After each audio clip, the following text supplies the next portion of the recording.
संघर्ष आणि त्यांच्या हाकेवरती त्यांनी आव्हान दिल्यानंतर एवढा सर्व समाज जमतो, नक्कीच म्हणजे या आरक्षणाच्या विषयामध्ये यश येणार आहे. एवढा जोर इकडे नका दाखवू. केले हे अजून किंवा त्याच्या मागे कोण होतं हे अजून पोलिसांनी सांगितलेलं नाही.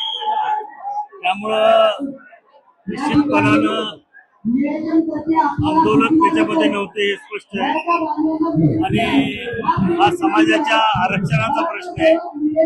त्यामुळं आम्ही दादांच्या सोबत सत्ताधारी आमदार आहेत तुम्ही, सरकारला विनंती करताना सरकारला आम्ही बऱ्याच वेळेला विनंती केलेली आहे की आंदोलन सुरू होण्याच्या आधी 2 महिन्यापासून आम्ही विनंती करतोय की याच्यामध्ये सरकारने सकारात्मक निर्णय घ्यावा. आमदारांचं पण ऐकत नाही सरकार. असं आमदारांचं ऐकत नाही असं नाही, परंतु याच्यामध्ये सरकारने आता ठाम भूमिका घ्यायची वेळ आलेली. विरोधी पक्ष